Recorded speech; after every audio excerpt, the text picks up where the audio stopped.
सर्वप्रथम तो मैं आपसे ये कहना चाहूँगी कि सफलता की कोई शॉर्टकट सीढ़ी नहीं होती है कभी भी। विद्यार्थी जिस टेबल पर अध्ययन कर रहे हैं वह टेबल साफ होना चाहिए, ना उस पर जूठे बर्तन होना चाहिए, ना अनावश्यक पाठ्य सामग्री होना चाहिए। स्वच्छता का ध्यान रखते हुए, सेल्फ डिसिप्लिन में रहते हुए अपनी परीक्षा की तैयारी करना है। हेलो फ्रेंड्स, मैं आपकी astro friend doctor Neeta Manish Arora YouTube channel doctor Neeta Manish के नाम से आपके सामने ला चुकी हूँ, जिसको आपके द्वारा भरपूर लाइक, शेयर और सब्सक्राइब किया गया है। इसी प्रकार से अपना कोऑपरेशन बनाए रखिए, सहयोग दीजिए। Thank you very much friends. आपके सहयोग के लिए बहुत बहुत धन्यवाद और यह निरंतर बना रहे, इसकी अपेक्षा है। आज का मेरा विशेष एपिसोड जो है वह है परीक्षा दे रहे विद्यार्थियों के लिए। मेरे पास कुछ पेरेंट्स के जो है क्वेश्चन आए थे कि मैम कुछ ऐसी टिप्स दीजिए ज्योतिष दृष्टिकोण से जो विद्यार्थियों के लिए बहुत उपयोगी हो, या कहीं ना कहीं उनके मन में जो भय या याददाश्त की कमी वाली स्थिति जो आती है एग्जामिनेशन के टाइम पर, उसमें थोड़ी राहत मिले और वो चीज़ों में सुधार हो। तो मेरे प्रिय विद्यार्थियों, आज आपका एपिसोड जो है विशेष मैंने जो तैयार किया है वह है परीक्षा में सफलता के ज्योतिषीय उपाय। सर्वप्रथम तो मैं आपसे ये कहना चाहूँगी कि सफलता की कोई शॉर्टकट सीढ़ी नहीं होती है कभी भी। उसके लिए मेहनत ही पहला पायदान होती है और अंतिम पायदान भी वही होती है। आप परिश्रम करेंगे, नियमित रूप से स्वाध्याय करेंगे, अपनी क्वेरीज या अपने प्रश्नों को या डिफ़िकल्टीज़ को अपने टीचर्स से, पेरेंट्स से, बड़े भाई बहनों से या किसी जानकार व्यक्ति जो कि इस विषय का विशेषज्ञ हो पूछेंगे तो आपको रास्ते मिलेंगे और आप उसमें अपनी शंकाओं का समाधान कर पाएंगे। वहीं साथ में अपनी सेहत का ध्यान रखना है आपको, क्योंकि ये समय बड़ा संधिकाल है, बसंत का समय है और ऐसे समय में जो प्रॉब्लम्स होती है वो सर्दी जुकाम से रिलेटेड प्रॉब्लम्स होती है। इम्यूनिटी कमज़ोर होने लगती है क्योंकि हमारा शरीर जो वात, कफ और पित्त प्रधान होता है, इन श्रेणियों में बटा होता है। तो इस समय वो चीज़ें जो होती है वो वृद्धि प्राप्त कर लेती है। तो आपको अपने आहार विहार का ध्यान रखते हुए, स्वच्छता का ध्यान रखते हुए, सेल्फ डिसिप्लिन में रहते हुए अपनी परीक्षा की तैयारी करना है और उसमें सफलता प्राप्त करना ही है, क्योंकि मुश्किल अब कुछ भी नहीं है। सारा साल आपने अध्ययन किया है और बहुत अच्छी आपकी तैयारी हो चुकी है, तो सिर्फ उसको एक नियमित क्रम देने की ज़रूरत है। तो विशेष उपायों में आज मैं आपको बता रही हूँ जो आपके लिए अध्ययन में और साथ ही आपकी मेमोरी बढ़ाने में कारगर सिद्ध होंगे। विशेष रूप से पहला जो उपाय है वह है विद्यार्थियों के अध्ययन कक्ष से संबंधित। विद्यार्थियों का जो अध्ययन कक्ष होना चाहिए वह स्वच्छ और साफ सुथरा होना चाहिए। इसमें किसी प्रकार के जाले, किसी प्रकार के अनावश्यक फटे हुए पेज, टूटी हुई चीज़ें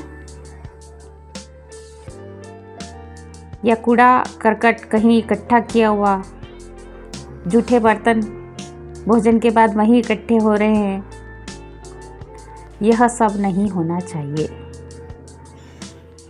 दूसरा, विद्यार्थी जिस टेबल पर अध्ययन कर रहे हैं वह टेबल साफ होना चाहिए, ना उस पर जूठे बर्तन होना चाहिए, ना अनावश्यक पाठ्य सामग्री होना चाहिए। जिस विषय का आप अध्ययन कर रहे हैं उसी विषय को आपको रखना है। उससे संबंधित आप पुस्तकें रख सकते हैं, पर बाकी सब्जेक्ट्स की ये नहीं कि साइड में आपने उसका बंडल बना दिया और आप रख के बैठे हुए। ये सब नेगेटिविटी फैलाने वाली चीज़ें होती है, क्योंकि कहीं ना कहीं जब आप पढ़ेंगे तो या तो उन पुस्तक की तरफ आपका हाथ लगेगा, आपको स्पेस कम पड़ेगा और आप जो 2-4 पुस्तकें सामने रख के बैठकर स्टडी करेंगे उस पर्टिकुलर सब्जेक्ट विशेष से, तो उसका इफ़ेक्ट एक अलग तरह से आपके सामने रहेगा, सब चीज़ें आपके सामने रहेगी। तीसरी जो चीज़ आपको करना है कि जब भी आप अपने अध्ययन कक्ष में जाएं तो आपके अध्ययन कक्ष में माता सरस्वती का चित्र या भगवान गणेश का चित्र हो, और साथ ही अपने इष्ट का भी चित्र आप लगाइए, जिन्हें भी आप अपना इष्ट मानते हैं। तो जब भी आप अध्ययन करने के लिए बैठे तो पूर्व में उन्हें प्रणाम कीजिए और उनसे कहिए कि मुझे सद्बुद्धि प्रदान करें, और अपने पुस्तक को प्रणाम करते हुए अपना अध्ययन शुरू कीजिए। पढ़ते समय बीच में आपको पानी का उपयोग ज़्यादा से ज़्यादा करना है। लिक्विड में आप जूस भी ले सकते हैं। आप 5-5 मिनट का ब्रेक हर 2 घंटे में, 1.5 घंटे में लीजिए और पानी ज़्यादा से ज़्यादा पीजिए। इससे आपका चंद्र बलवान होगा और आपके ऊपर मानसिक तनाव हावी नहीं होगा। अगली चीज़ जो आपको रखना है ध्यान, वह है इष्ट को प्रणाम करने के पश्चात आप अपने कमरे में कोई अरोमा बेस्ड सुगंधित अगरबत्ती लगाइए। जहाँ ये अगरबत्ती आपको माइंड को रिलैक्स करेगी, वहीं आपके वातावरण में जो नेगेटिविटी है उसको दूर करेगी। तो अगरबत्ती लगाइए, पुस्तक को प्रणाम कीजिए और अध्ययन शुरू कीजिए। पेरेंट्स के लिए विशेष टिप इस बीच में मैं एक देना चाहूँगी कि अगर आप अपने बच्चे के लिए जो आपने अध्ययन का कक्ष जो निर्धारित किया है, यानी स्टडी रूम जो बनाया है, उसमें आप ग्रीन कलर के कर्टन्स या पर्दे लगाइए, ग्रीन कलर की चादर का उपयोग कीजिए,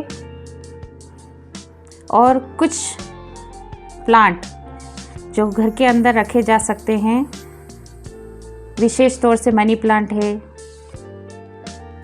या मोरपंखी पौधा है, इसको आप बच्चे के रूम में भी रख सकते हैं।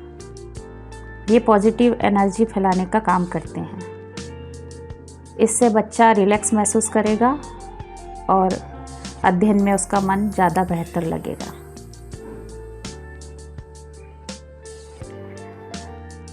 इसके अलावा बच्चों को अपनी सेहत का विशेष ध्यान रखना है, क्योंकि ये बड़ा नाजुक समय होता है। तो आपको अपने डाइट में जहाँ संतुलित आहार लेना है, यानी कि ग्रीन वेजिटेबल्स का यूज़ करना है, दाल यूज़ कीजिए, फ्रूट्स का यूज़ कीजिए, सलाद खाइए और पानी ज़्यादा से ज़्यादा लीजिए। और रात के समय, सोते समय हल्का गुनगुना दूध थोड़ी सी हल्दी डालकर, 2 चुटकी हल्दी डालकर ज़रूर पीजिएगा।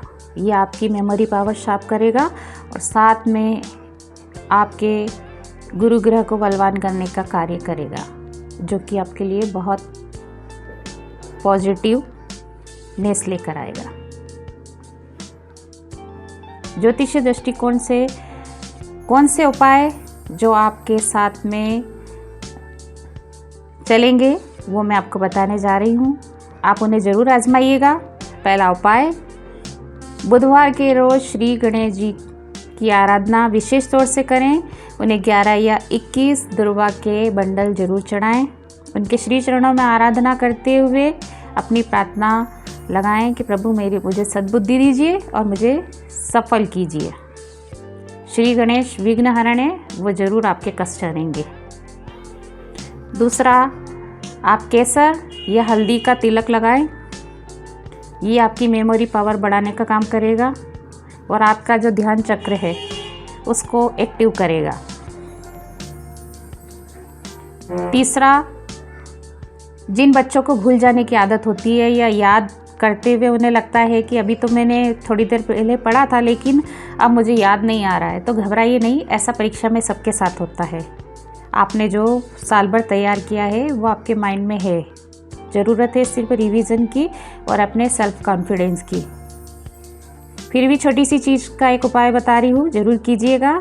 आपकी स्टडी टेबल पर कपूर के छोटे छोटे टुकड़े किसी कांच के बाउल में रखिएगा या फिटकरी के छोटे छोटे 2-4 टुकड़े आप अपने टेबल पर रख सकते हैं। इससे आपके अंदर पॉजिटिव एनर्जी आएगी और आपकी जो ये भूलने वाली स्थिति है वो दूर हो जाएगी। अगला उपाय, श्री हनुमान जी के मंदिर में जाइए और प्रभु से आराधना करते हुए कि मेरा भय दूर करे, कष्ट हरे, मंगल करे और चने और गुड़ का प्रसाद चढ़ाइए। ये आपके लिए भय दूर करने वाला और सफलता प्रदान करने वाला उपाय सिद्ध होगा। जो विद्यार्थी नियमित रूप से सूर्य आराधना करते हैं वे जीवन में अवश्य सफल होते हैं। तो अपने जीवन में प्रातःकाल उठने के बाद स्नान करने के पश्चात आप प्रभु सूर्य को ओम सूर्याय नमः कहते हुए जल अर्पित करें और जल की कुछ बूंदों को अपनी आँखों और गले पर और मस्तिष्क पर जरूर लगाएं। यह आपके लिए चमत्कारी सिद्ध होगा। इसी प्रकार से रात्रि में स्टडी के बीच में जब चंद्रदेव का उदय हो जाता है तब छत पर घूमिए, कुछ देर चंद्रदेव को निहारिए और साथ ही अगर चतुर्थी का दिवस पड़ रहा है या पूर्णिमा का दिवस है तो उस दिन दूध के द्वारा चंद्रदेव को अर्घ्य अर्पित करें और प्रार्थना करें कि वो आपकी परेशानियों को दूर करे। तो चंद्र बलवान होने से आपके मानसिक विकार जो आपको तकलीफ़ दे रहे हैं, भय और डिप्रेशन वाली कंडीशन या अन्य किसी प्रकार की घबराहट, वो दूर होती है। वहीं जो विद्यार्थी पढ़ते हुए कई बार कई चीज़ों को भूल जाते हैं या ऐसा महसूस करते हैं कि शायद मैंने ये चीज़ पढ़ी थी, शायद मैंने ये नहीं पढ़ा है इस चीज़ को, या ये कहीं छूट गई है, इस तरह की जो चीज़ें होने लगती है, मतलब स्टडी से रिलेटेड चीज़ों में आगे पीछे होने लगते हैं, तो ऐसे विद्यार्थियों को विशेष तौर से मैं जो मंत्र बता रही हूँ, जो कि स्क्रीन के लास्ट में आपके पास शेयर होगा, उसका 21 बार जाप करना चाहिए। आप देखेंगे कि धीरे धीरे माता सरस्वती के इस मंत्र से आपके मन में जो ये शंका कुशंका चलती रहती है सब्जेक्ट को लेकर या कंटेंट को लेकर, वो दूर हो जाएगी। और इसी एपिसोड के लास्ट में मैं विशेष मंत्र विद्यार्थियों के लिए शेयर करूंगी।